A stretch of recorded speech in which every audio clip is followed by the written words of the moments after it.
These 8 things you never knew about Ivanka Trump will have you shook. For the past year and change, we've gotten a new reality television show broadcasted from the White House, Keeping Up with the Trumps. No one asked for it, but here it is. Sure, President Donald Trump and his family have been on the scene for a while, but never with the sort of traction and visibility that their stint in the White House has given us. Because first daughter Ivanka Trump is her father's right-hand woman, she's been popping up in our news feed since 2016, but there's still probably some things you never knew about Ivanka Trump. So sit back and enjoy this deep dive journey into the first daughter. Trump is currently serving as her father's advisor with an office in the West Wing. Well, at least for now. Who knows how long that will last considering the revolving door of staffers her father has at 1600 Pennsylvania Avenue. But before Trump and her husband, Jared Kushner, decided to follow President Trump into politics, she had a whole other life. She modeled,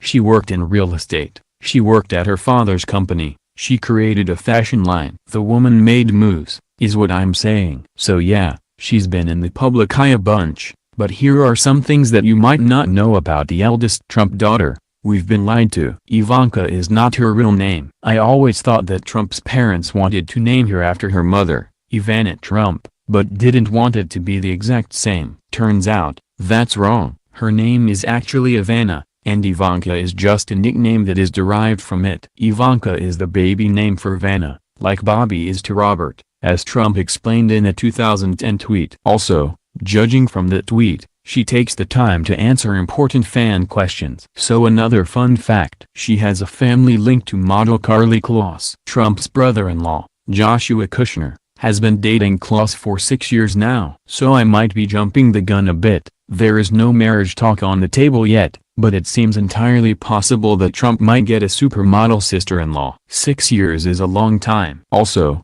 they make a pretty cute couple. Not going to lie, I spent a good chunk of time Instagram stalking these two lovebirds, and they are pretty damn adorable. I mean, if you're into beautiful people being cute together or whatever. She and Chelsea Clinton are pals, or maybe a better word is we're pals. The two daughters of politics were introduced by their husbands, Kushner and Mark Mezvinsky, a few years before Donald Trump and Hillary Clinton ran against each other in 2016.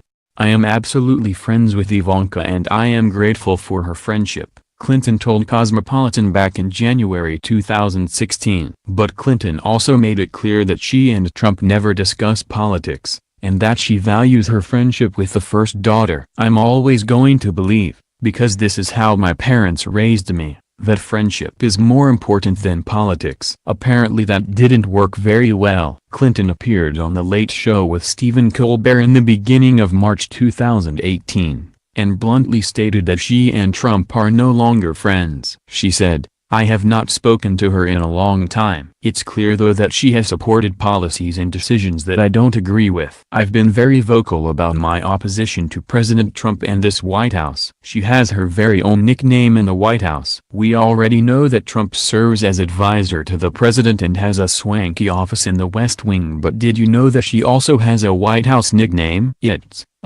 not very flattering. Once upon a time in July 2017, Trump briefly took her father's seat at the G20 summit, even though she is not an elected official, according to Vanity Fair. It was a huge breach of protocol and White House officials weren't happy about it. One of Trump's former advisors told Vanity Fair, "This is not a royal family, and she's not the Princess Royal." After that event, some White House advisors began calling the first daughter Princess Royal, but only behind her back. She's multilingual. Trump's mother is Czech, and so reason stands that she might have taught her kids. According to a Morning Call interview that Ivana did all the way back in 1989, she said that Trump understood Czech. "Our oldest son, Donald, speaks Czech very well. Ivanka understands Czech, but the youngest is lazy." In a 2010 tweet, though, Trump confirmed that her brother Don Jr. speaks fluent Czech, but she seems to only know the curse words. Maybe she is not so good with the Czech, but in that same interview Ivana said that Trump and the rest of her children learned French in school and are fluent.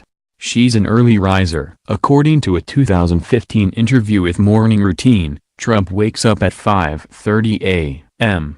every day. She then meditates, works out, listens to a TED Talk while moisturizing and applying makeup. Then she gets dressed, reads the paper and gets the kids off to school. I would have to assume, though, that things have changed just a little since she snagged a gig in her father's White House. Maybe she still wakes up at 5:30 a.m. still, but I wonder if she still has time to all the things on her list before heading off to the West Wing. Or maybe not. Excuse me, Ivanka, could we have an updated itinerary? Thanks in advance. She was once in a documentary about rich kids. Before there was Rich Kids of Beverly Hills and the social media escapades of the rich kids of Instagram, one of which is sister Tiffany Trump, there was Born Rich, a documentary about the children of the 1%. Jamie Johnson, heir to the Johnson & Johnson empire, made the 2003 documentary which, amongst other children of extreme wealth, featured Trump in her 20s. In one particular scene, Trump takes her friend Johnson on a tour of her Trump Tower bedroom. Apparently she was big fan of the OG Rich Kids of Beverly Hills, Beverly Hills 90210. At one point she tells Johnson, "No matter what I hear about my parents, about my family, no matter what I read, the fact is that I'm absolutely proud to be a Trump." Given Trump's place in her father's White House, I'm going to guess that's still true. She met her husband at a business lunch. I guess the art of the deal runs in the family. In 2007, a commercial real estate broker and friends arranged for Trump and Kushner to have a business lunch, seeing as how they were both in real estate. That turned into Networking for Love, title of my upcoming reality television show. Trump told Vogue that the people who put it all together thought that they would do business together, not fall in love. Trump said, "They very innocently set us up thinking that our only interest in one another would be transactional. Whenever we see them we're like, it's the best deal we ever made." So if you didn't know, now you know. By the way, you're welcome.